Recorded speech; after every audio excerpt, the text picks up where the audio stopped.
on Sagittarian Matters, we have unsolicited vegan food reviews, including some we really hated, with Kaia Wilson, Dawn Riddle, and Morgan. Plus, advice on love, boundaries, being disliked, and more, with formerly Anonymous Butch, friend to the show, Zari Esaian. Stay tuned.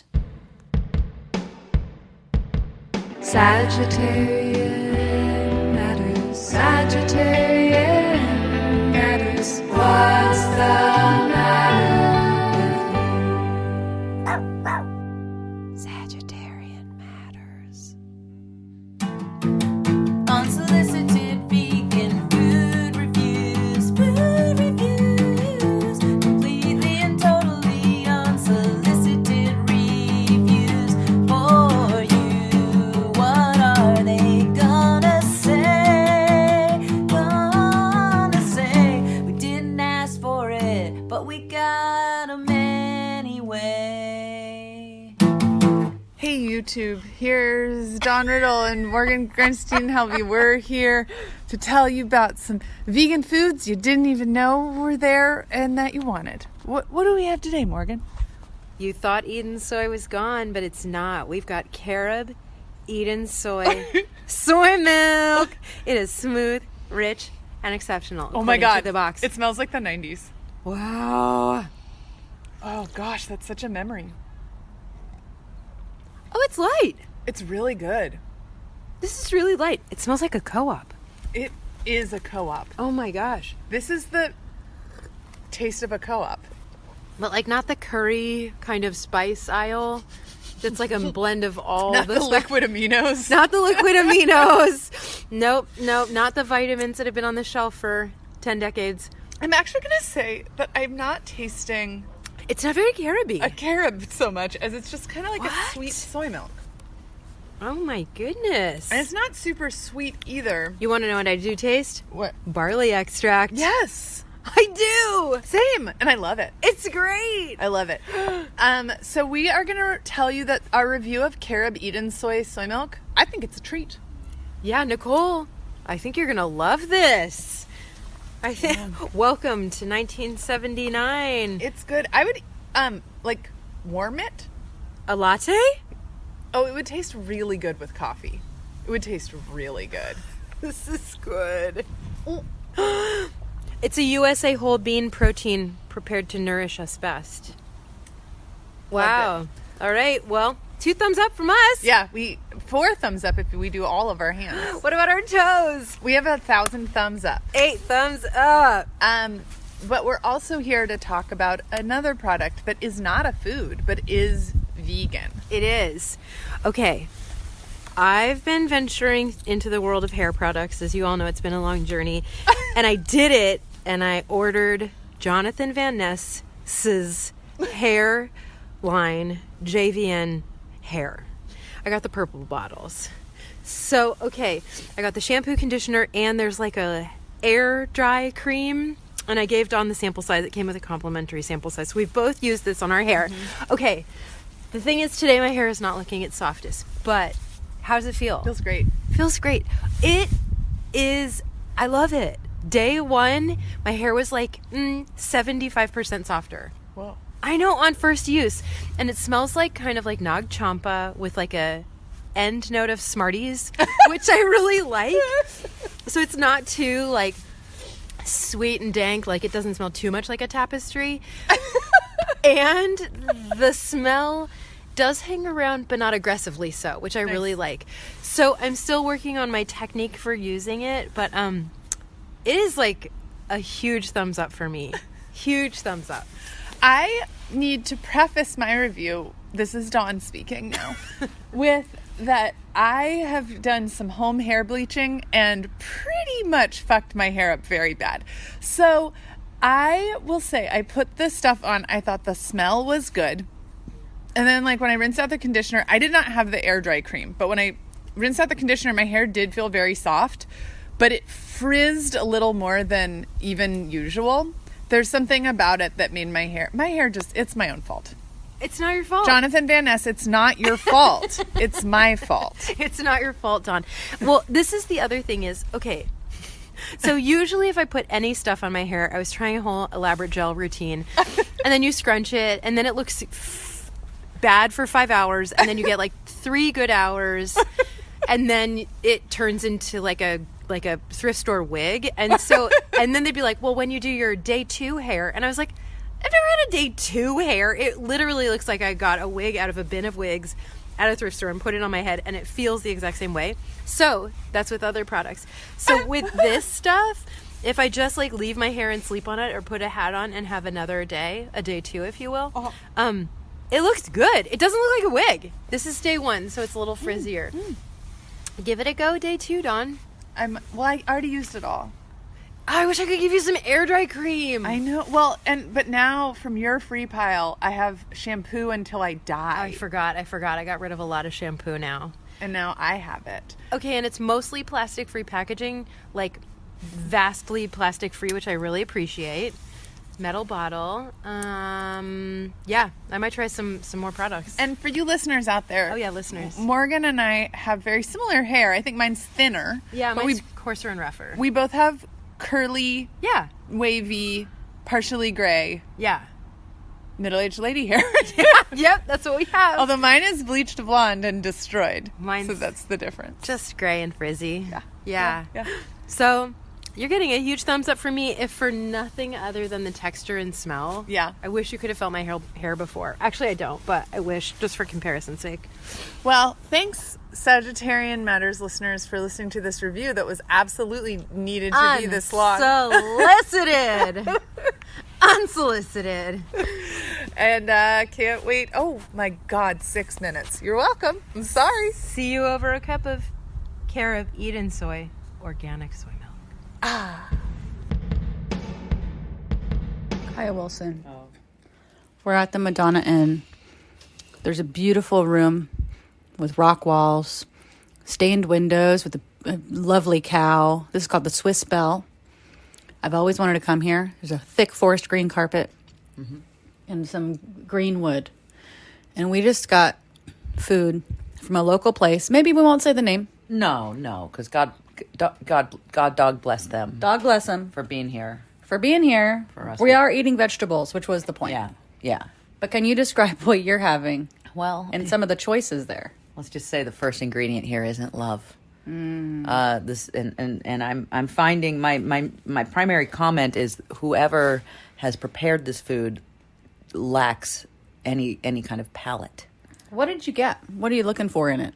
I got a tempeh Reuben. Okay. I got was very under toasted, like stuck in the toaster for maybe a second, 15 seconds, toast on a slab of completely unseasoned and uncooked, basically uncooked tempeh. It was like somebody like marinated it with too much water.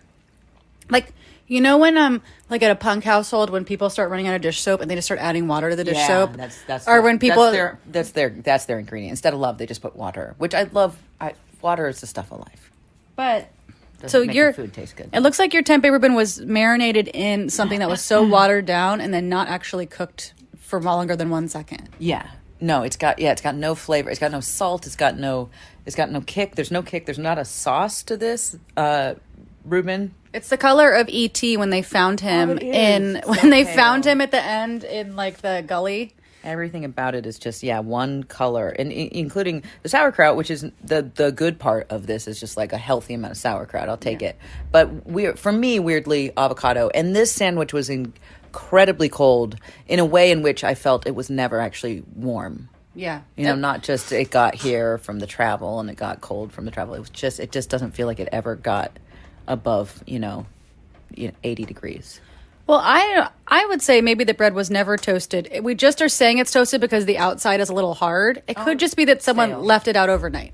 I got a bowl that is Germany meets Japan, which was waiting to happen, which has a lot of sauerkraut, some nori strips. You took you took a thrill ride here. You must have the high risk gene to order this particular dish. It just seemed like the thing that had the most vegetables, and they kept proclaiming that you could add this grilled tempeh to everything. So I was looking forward to this. The grilled tempeh, again, it's the E.T. the ET texture.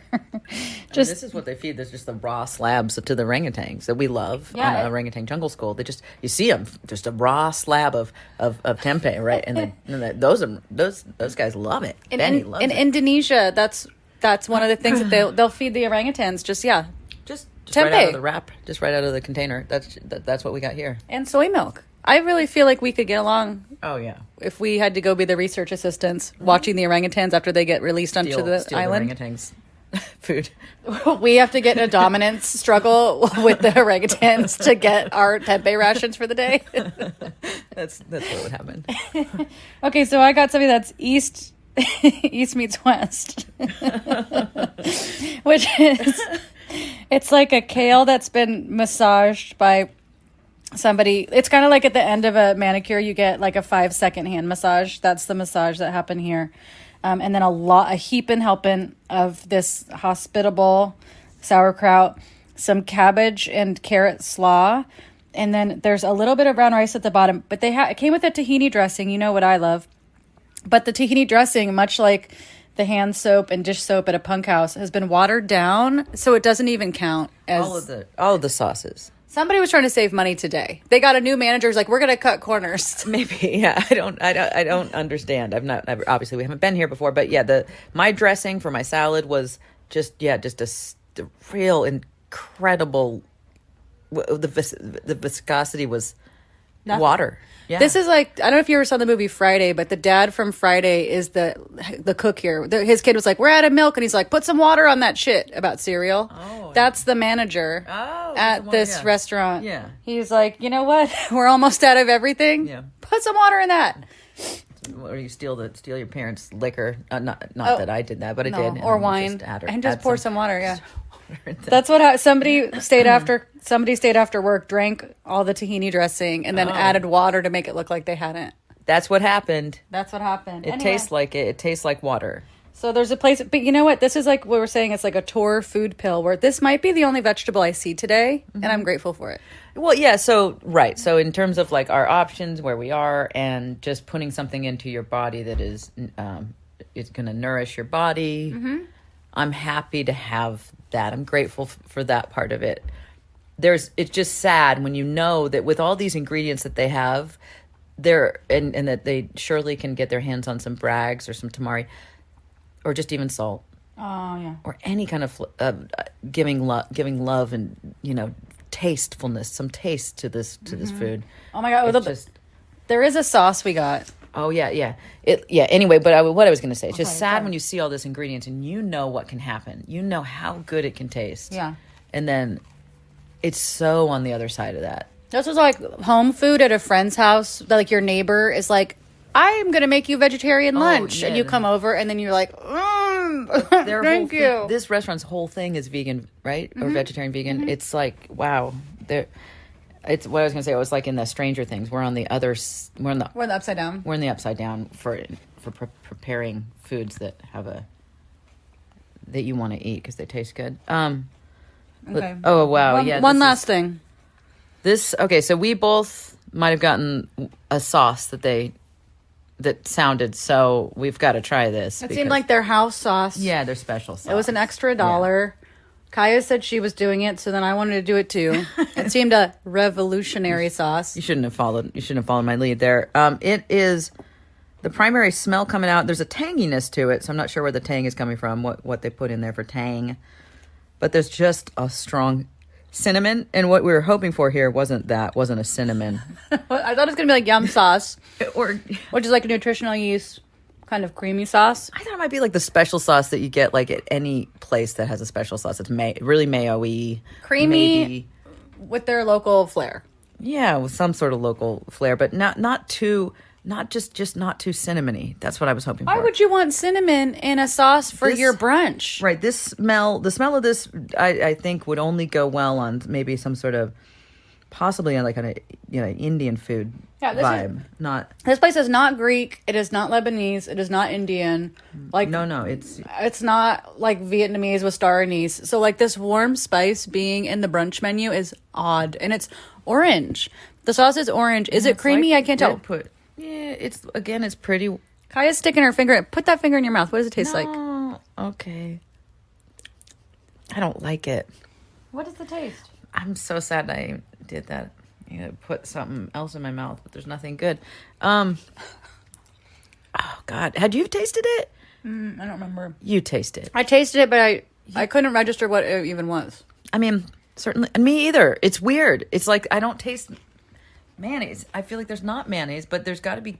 Is there ketchup? Because there's not sweet. It's not sweet. It's orange, so you think it's going to be sweet like ketchup. Like I thought it was going to be like a Thousand Island dressing to go with your Reuben. Oh, God, that would have been great. God, It's sour and cinnamony. Yeah, it's got a strong tang. But it's not sour like the delightful like sour of a lemon or like a great vinegar. It's just sour.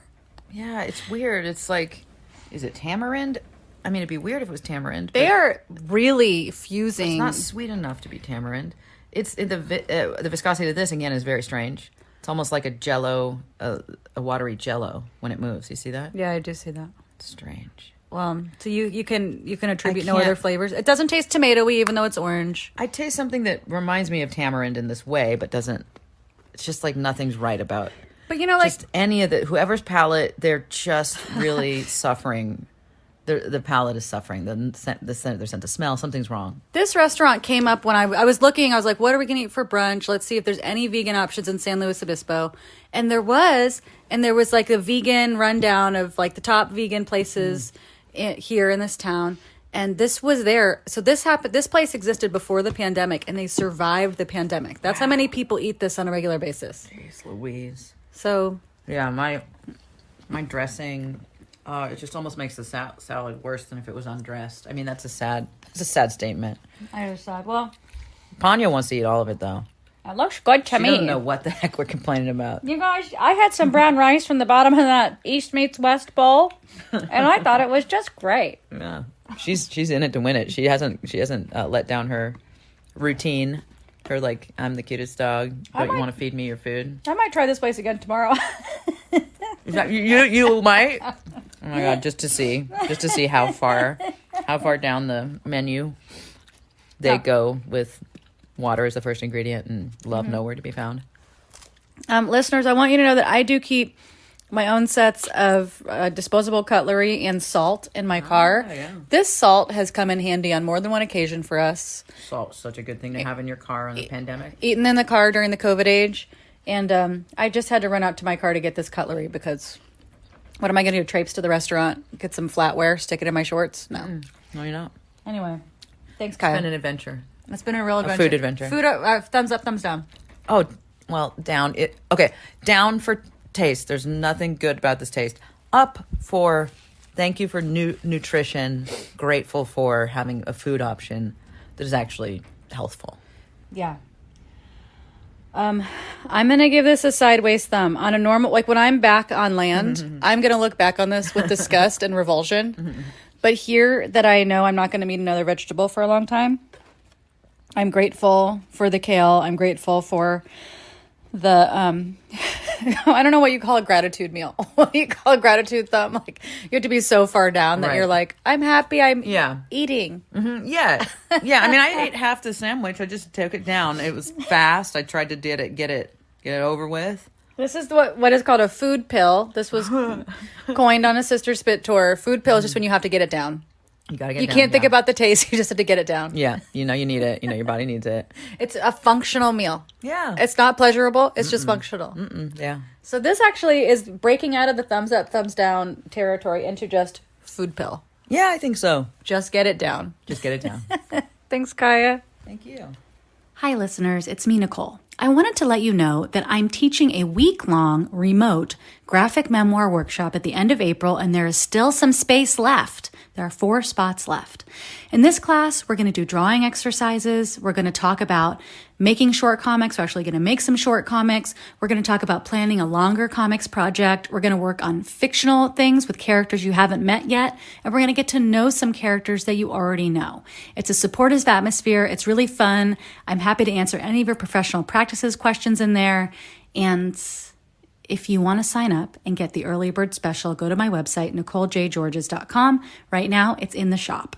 The other thing I wanted to let you know is that I'm currently offering private comics coaching for a limited time. It's also known as mentoring or editing or supporting or teaching. You can find out about that by emailing me through my website. That's all for now. Enjoy the show.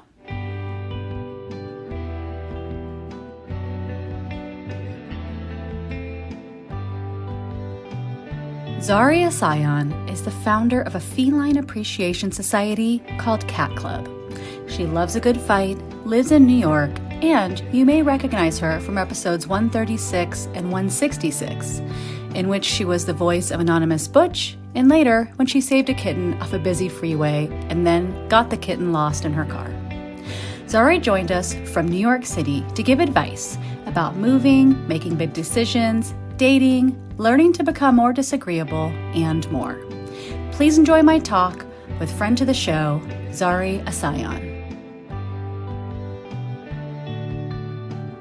Speaking of 5 random white women, we have to talk about cheerleading really quick. How about we talk about one Christian woman, strong in her faith, strong in her skills, strong in her abs. We're talking about Gabby Butler. The ab game is different. I brought this up to you earlier. Do you notice her abs are displaying a little bit differently in the last couple of days now that her ex has a new partner who's literally one walking abdominal set?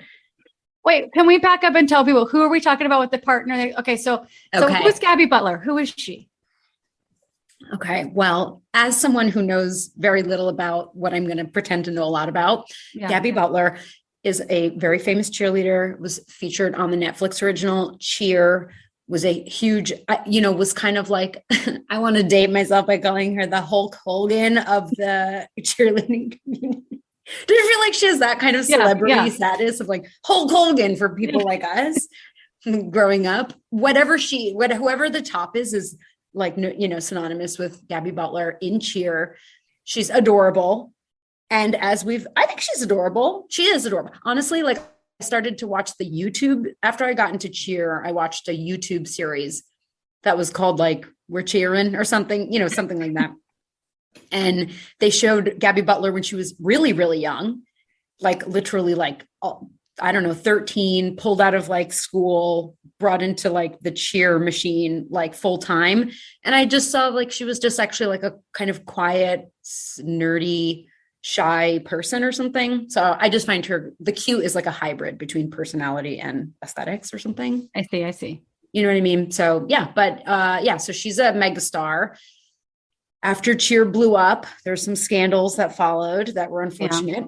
Very unfortunate. Very unfortunate. And it seemed, and all those of us who began following the accounts of these Cheer stars maybe started to notice that Gabby was posting a lot of partnering routines with one Nicole, cue the name. His name Colin Mark Cockerell? Something like that. Okay, so there was this guy. So, here's the secret, cat's out of the bag. Don't mean to out anybody, but most of the men you saw on the show Cheer were homosexuals. Correct. A large portion of the men were homosexuals. And the ones that weren't, you were like, well, look at you. That's weird. Or it's just a matter of time. It's what's my feeling. So then some super buffed up, very muscular guy with a low ponytail and long, beach Barbie hair. He would just come out of the water and shake his curly hair around and water's flying everywhere. His hair seems wet often. Anyway, low ponytail guy, always shirtless, muscular. They're doing great partner stunts, throwing her up in the air. And there started to be this rumor amongst the fandom that they were together. And so you and I were texting about it, and I said, I think he's a homosexual. I think that this is an elaborate PR scheme for her to be his beard. There was no kind of sparks between these people. Whenever they even showed a picture where they were supposed to be physically close to each other, it looked like somebody's Sears portrait hand was kind of stiffly stuck near the other person. It never seemed like someone was melting into somebody or there was no. We're looking for a romance novel is what you're saying. I was looking for sparks. There was no sparks. It just seemed like a PR thing to me, two mannequins, someone put next to each other to be neither of them are gay. Look. But then we thought maybe it was because they were both virgins. And maybe that's why there was no sparks. Oh, 100%.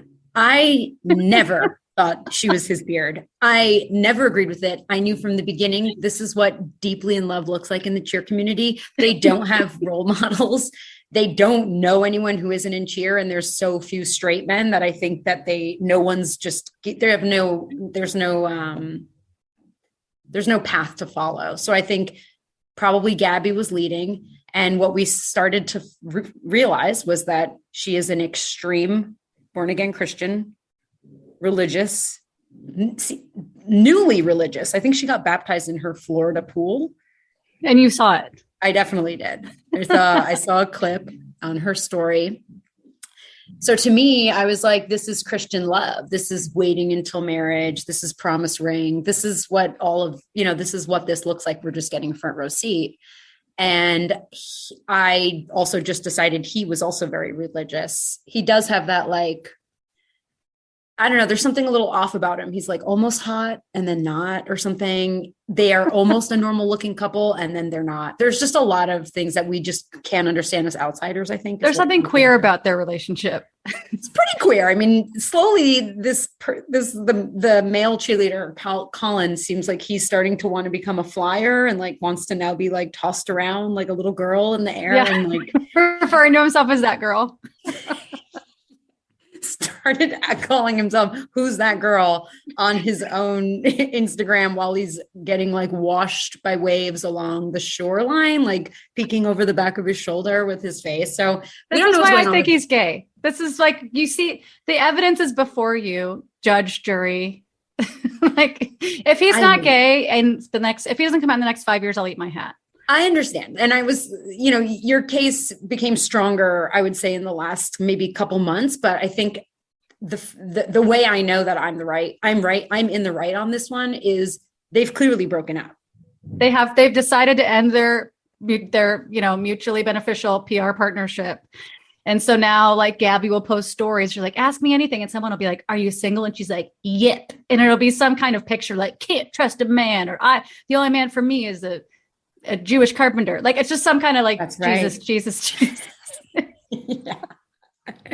Yes. And that's a yes. But that's the thing. I don't think this publicity stunt, if it was a publicity stunt, it didn't go on for long enough, I think, to like really rake in what they were hoping potentially to achieve follower wise, because we were chomping at the bit. People were looking for anything like a graze of a hand, like a little like a look that lasted a bit longer than it should. Everybody was just waiting with each post, and they were giving it to us slowly. Yeah. And then it just ended. So to me, I'm like, if that wasn't real, if this was just for show, this isn't how it would have played out in the end. So do you agree with me? Do you think in the end? I don't know. I mean, they did get to first base. There was like some kind of very chaste seeming kiss that happened at some point. Yes. I don't remember if either of them ever came out and said, we're dating, we're together, but they'd be like, wink, wink. Today's episode is brought to you by Remedios Martinez, Kim Nishimoto, Jamie Soretti, Leah Engel, Paula Gross, Shoshana Ruth Wechter, and Joey Soloway. If you would like to support Sagittarian Matters, in particular producer Chris Sutton, please send $5, $5 million, that's your business, to hornetleg@gmail.com. Or this just in, he's got a Venmo, Hell Books on Venmo. HE double hockey sticks books. Thank you for your support, and we look forward to saying your name on the podcast. Producer Ponyo looks forward to it too. Don't be scared. That's just Ponyo's speaking voice. Dear Sagittarian Matters, I am torn between two tough decisions. Stay in Florida, where I am in a tough and demanding psychiatric nurse practitioner graduate program, one which I have considered taking a break from due to burnout and my own triggers from the course materials, or moving to San Diego with my partner, who may have a job offer there. In California, nurses are paid better and have a strong union, meaning my working conditions would automatically improve. I'm leaning towards San Diego because I have only ever lived in the southeastern United States, and I'd like a change. However, I'm only allowed a year break from school before I would have to reapply to continue my program. I have 2 years left until my doctorate, but the course material is challenging because of my own history of trauma. I have no friends near me in Florida. The closest is 3 hours away, and I've always thought California may be a land of opportunity. My partner could make some serious career advancements if we go together. There are many more factors to consider, but this is the simplest way to put it. Sincerely, Befuddled in Florida. I think San Diego. Okay, I have like ADD. I'm sorry. Wait a second. What's the question? Should this person leave their nursing program in Florida to join their partner in San Diego in the land of opportunity? Instead of staying in a miserable program that they hate, that triggers them constantly, where their partner is not? Yeah. And while they're experiencing burnout? Yeah. What's the question? I think you just answered it. I mean, if you hate fun, if you hate beauty, if you hate liberalism, if you hate like masks, if you hate vaccinations, like, yeah, stay in Florida. I think like, this person saying they only have a year-long break before they have to reapply to continue. I think that like, you know what, just reapply from a place where you don't feel burnout, where you feel nourished and happy, and where there's going to be a union waiting for you and where your partner is and all this stuff. Yeah. The reapplying thing is going to be much less of a pain in the ass than like your day-to-day life over the next 2 years. That's my cost benefit ratio. Agree. All right, great. That was a 2-minute, 32-second situation. Let's keep going. This is a two-parter. Wait, let's do a shorter one really quick. If they're long, can we break it up? Because like, I just start thinking about like my refrigerator and stuff. You know what I mean? Yeah. Dear Sagittarius Matters. An ex I've not gotten over for years called me and apologized for everything. What do I do? Signed, Confused in Connecticut. Okay, they're in the program. The ex? That's an amends. That's an amends. Okay, so this person shouldn't take this as a marriage proposal? Okay, it's either a borderline fishing for some attention. Like maybe they're at, they've hit like their bottom and they're looking for some fuel in the old tank, try to kind of rekindle some drama, from the past. Mm-hmm. That would be one, depending on who the person is, that would be something that I would assume is going on. Or two, I would assume that this person is in some kind of 12-step program, and there is a step in the 12-step program where you reach out after you've done all your lists and your due diligence, and you start calling people and taking responsibility for any kind of past harms that you may have caused somebody. And so there's also that option, which in that case, it's neither here nor there. I mean, it sounds like it's about you, but it actually isn't. It's actually about the person doing the cleaning their side of the street, if you will. And the third option could be, I guess, wait, what did they say? This was an ex from the past or something? It's an ex that they have never, the caller has never gotten over. Oh, that they've never gotten over. Jesus Louise. Well, if they've never gotten over them, I'd say stay away.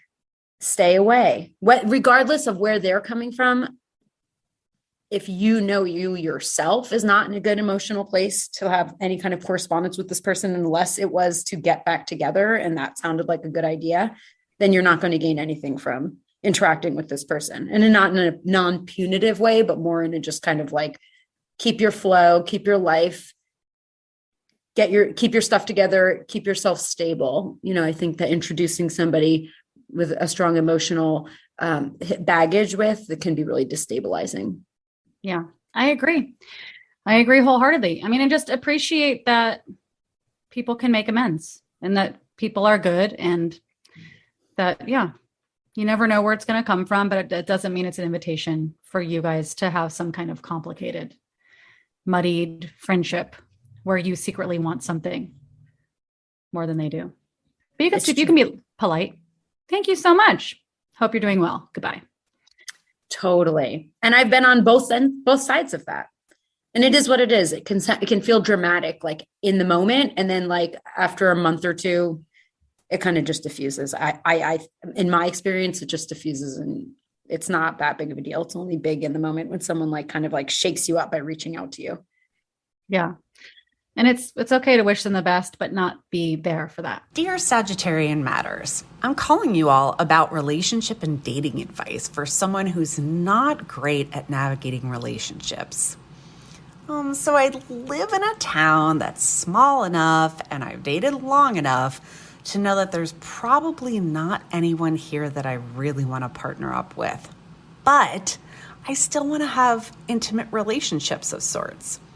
So basically, I'm looking for tips on best ways to go about having these with new and old friends without getting feelings hurt, and while being really clear that this is not moving toward a partnership. My other question is about navigating turnoffs and saying no within those relationships, because I think it's really easy for me to get turned off by little things. Say I'm dating some woman and she starts talking about the guy she's dating. That really gets on my nerves. Like, how do I make little things that feel big when I know they're not be no big deal? And then how do I talk through saying no and I'm not in the mood for having sex or not in the mood for something the other person wants? I really don't like hurting people or saying no to their needs. So thanks, guys. I hope you have a great time on your show today. I love your podcast. Okay, my first question is, how hot is this person? How hot is this person that they have to worry everywhere they go that everyone is going to want to be with them, sleep with them, fall in love with them? I'm just like, did they leave their number? You know what I mean? You want the caller's phone number? Well, send a pic. Okay. I'm just kind of like, how hot are you? Okay, that's my first question. Because I feel like, is that people's typical problem? Like they're like, everyone's dying to date me. I just don't know how to reel it in. I think it makes sense that if this person's like, I have to tell this person, don't cuddle, don't hold hands. They're looking to build trust with someone, but without a partnership. I mean, this is tough stuff. I mean, I think a lot of filters. I think you can't leave it in their court about whether or not they think it's a thing. I think you need to also pick up on their signals. If you're saying to them, like, this isn't going anywhere, and you see them kind of being like, okay, winky wink, and like doing actions that seem more relationshipy, you need to be the one to pull the cord, not just explain it again, but just actually step away. Totally. And I think, like, for me, a crafty way, like if I was exactly this person, I would do something where, like, for me, I typically date people with long hair. Love long hair. Have some long hair, you better put a chastity belt on yourself because I'm coming after you. Do you know what I mean? Like, yeah. I like there's certain things I know I'll be like, that right off the bat, it might be, I have to be careful. Might be someone I think is cute. I don't have that issue with like masculine of center people. I don't have that issue with people who present similarly to me. So I think that's a great place to start, is to seek out potentially people who you yourself know that you don't have any kind of tendency to like be attracted to like keep that clean on your part. Because saying one thing and doing something is quite different. You might think you have it all figured out, but like things can get confusing because you don't know who you're going to meet. They're new people. So I would say, like, if you could feel that out and try and like, seek out people who maybe, for sure that like, you're not like their type in a certain way, that could be really helpful and could eliminate any kind of confusion right off the bat. Okay. Their other part is, it seems like maybe they have a hard time saying no. If somebody wants something and they don't feel like it sex wise or otherwise, but the person really wants it, they are afraid they're going to be hurting their feelings by saying no to their needs. Codependent. Yeah. Nicole, what would you say? You're not doing them any favors by saying yes and feeling like you've put yourself in a compromise. You're not doing anyone any favors by putting yourself in a compromised situation, because then you're going to build resentment or discomfort around this person. And even if they might not even know.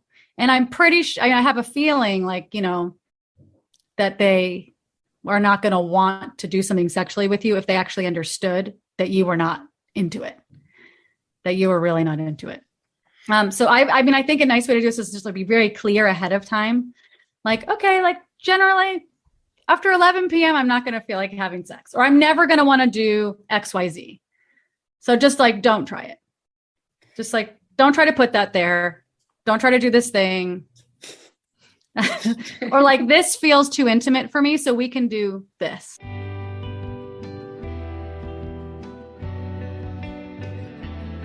Hey, writers and artists, do you want to be told what to do? Do you want a loving but firm presence to give you direction in this unanswerable world? Join Homework Club and let author and arts consultant Beth Pickens break life down into manageable steps. Just $15 a month for homework, workshops, and connect with other artists and writers through customized accountability pods. Homework Club. Go to bethpickens.com for more information. But wait, the listener called back with more information about themselves. Dear Sagittarian Matters and Zari, just wanted to tell you a little about myself. I'm a 40-year-old lesbian queer. I'm a Taurus with a Capricorn moon and Pisces rising. And so being intimate in general is not that easy for me.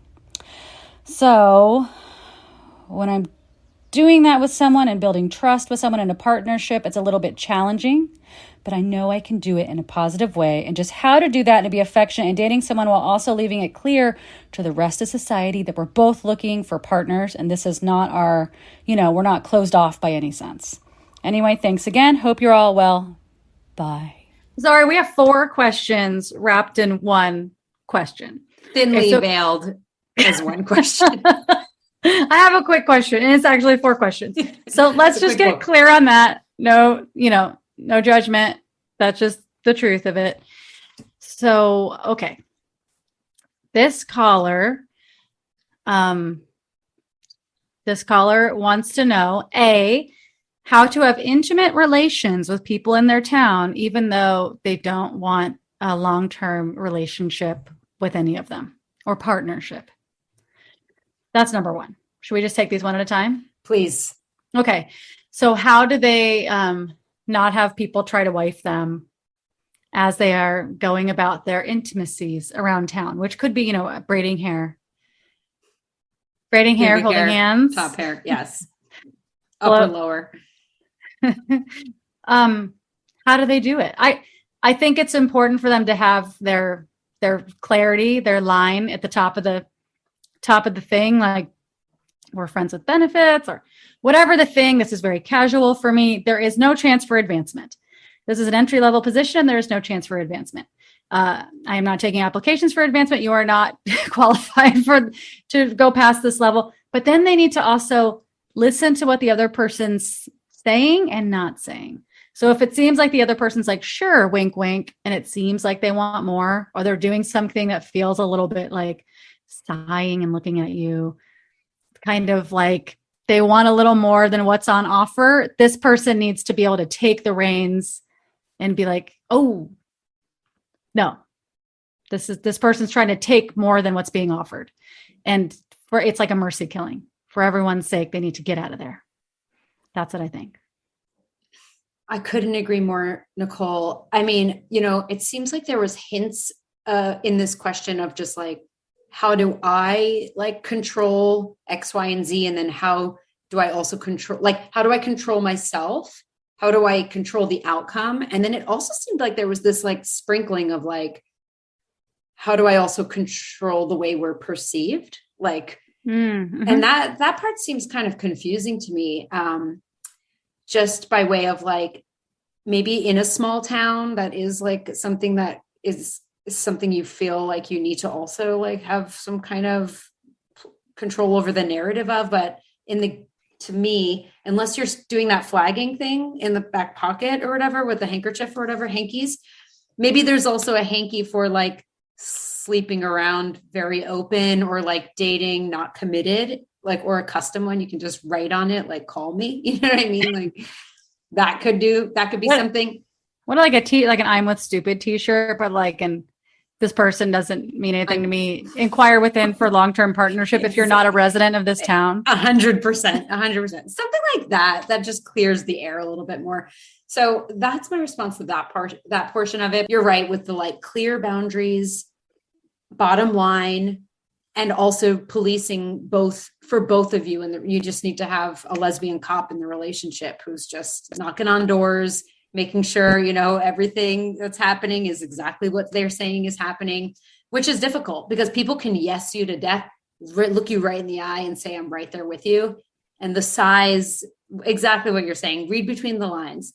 And if it seems like you guys are on different pages, seems like someone's way more eager to hang out than you are maybe, or like maybe wants to keep the night going for a lot longer than you do, it might be time to reel it in if that's starting to feel like a turnoff. If they're meeting their close friends, if their parents know about you. Exactly. If you have stuff at their house, these are all red flags that this is not the casual thing that you're pretending it is. 100%. And if they keep telling you about who they were telling about you, like, I feel like people are like, I was talking to my friend about you the other day. Like when people start saying stuff like that, you're just like, why? Clearly they're always talking about you, which means they're always thinking about you, which means they're not thinking of you in a casual way. Because they're in love with you. Okay. The next question. Okay. You skipped ahead to the question of how do I flag? Oh, turnoffs. Have your Seinfeldian turnoffs. I mean, it's a little bit of a, how important is it? Like, is it a thing that's just annoying? Like they eat loud, they eat with their mouth open or kind of thing? Or is it a thing where, like somebody talking about the men that they're dating that could be different for you. That could be a different vibe for you than somebody just like having an annoying laugh. Mm-hmm. So it's a little bit of how important is it? Is it a flag of something? Is it a red or yellow flag that you need to look at that's going to like trip you out for the whole time? Also remember, this is really casual. This is just casual dating. So water off a duck's back. You don't have to live with that person the rest of your life. Totally. I'm really a huge fan of compartmentalization. Like, I just think it's really important to just like, if someone says something and you consider them a friend and maybe they're not your best friend, but they say something and you find it like annoying, you just like file that into that person's like annoying file. And then that gets grouped in with that person, but you can still hang out with them. You're just like, if I needed to like, create some kind of profile on this person, I could let you know, here's the annoying things about them. Here's the amazing things about them. But like all together, it's like a whole picture. I feel like I feel grateful that like I can see the whole picture and that I don't necessarily get like sidetracked just by one or two things that are turnoffs. But what it sounded like our caller was giving us was an example of something that might mean something more significant, like political in nature, potentially like, or values. Like it seems as though that person's example, the caller's example, was about dating men, and that was like maybe a turnoff that she felt like she couldn't come back from. And that seems to me a bit different than something where it's like misophonia or like, I don't like that they, sometimes they don't wear a belt and their pants their waistline never fits them, but they don't wear a belt. So they're always pulling their pants up over and over again, which can be a frustrating visual. I'll tell you that. So I feel like, if it's a values or a political situation, I don't think you have to figure out a way to work with it. But if it's something that's just kind of like little things here and there, maybe a little bit of an annoying laugh, you just put it in their file. Like if you imagine yourself in the best mood that you could possibly be in, like 2 weeks from now, thinking about that same thing, will it seem as important? Exactly. Can I ask you a personal question as the host of the show? Yeah, of course. What would you say is like an absolute deal killer? You could be having the most incredible first date of your life with the hottest person, someone you've had a crush on for like five years plus. Finally got a chance to go out. Everything is going perfectly. But then they do this one thing. And in your mind, there will be no second date. That's hard. I mean, I know at one point, a hard line for me was somebody was serving foie gras at an event and their friend fed some to Ponyo. Whoa. And then I was like, I gotta go. That's like double animal abuse. It was like too many things that are wrong for me at the same time. Where I was like, you do not feed that to my daughter. That's correct.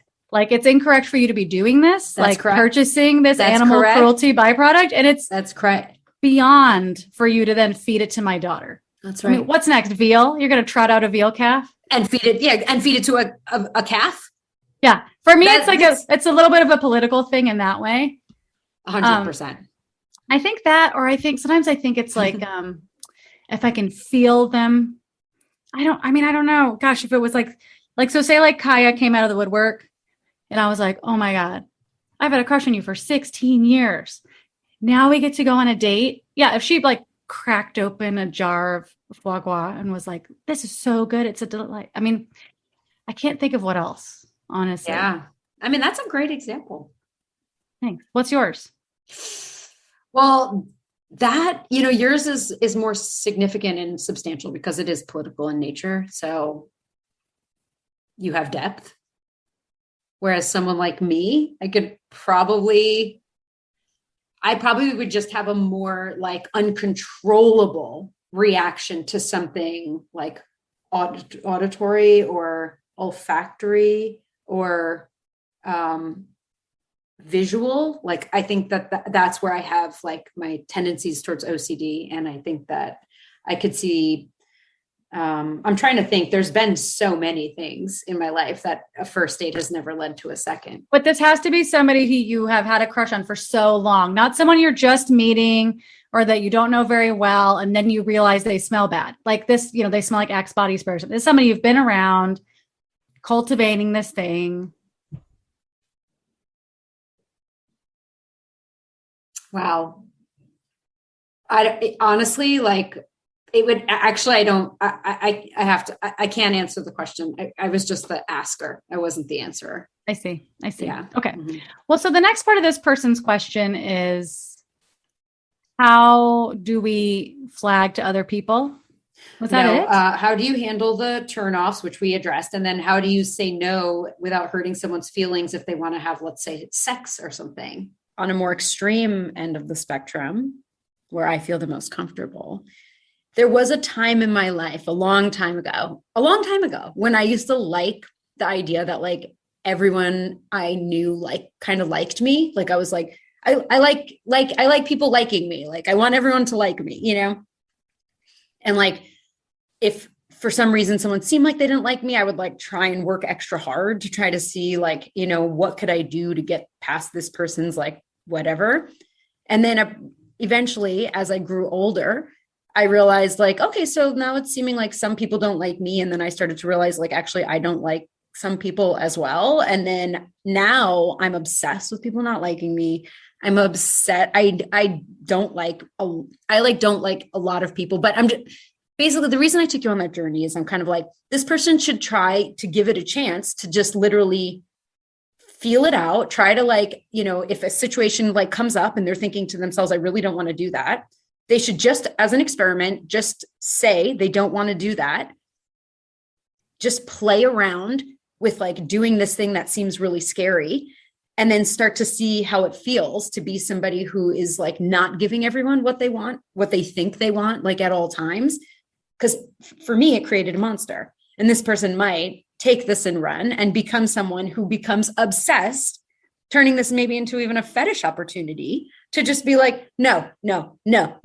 They might find they love being the person who doesn't like giving people the thing they're asking for. But you don't know until you explore it, because right now it sounds like the scariest thing. There's great value in getting the feeling of being 100% authentic and then still being accepted. Yeah. Like going through that zone where Yes. you're like, here's the actual truth about me is I don't like getting touched like that. Mm-hmm. And you're like, oh, no one's ever going to have sex with me again. And it's just not the truth. It's The right people will show up. Then you're not wasting your time with people that are like, well, too bad, because I really want to do that. Totally. And there's people who just like also love people when they know what they want. They like to hear no because they know that yes really means yes. Like there's a hotness to like being like, oh, this person isn't just like doing whatever, like, and going with whatever. This person is here to have a fucking good time. They've done the work. They know what they like. And like, they're helping me do that for them, depending, like, yeah. It's Taurus with a Capricorn moon and a Pisces rising. I mean, you have a Capricorn moon. You have it in you. You have it in you to be firm about this.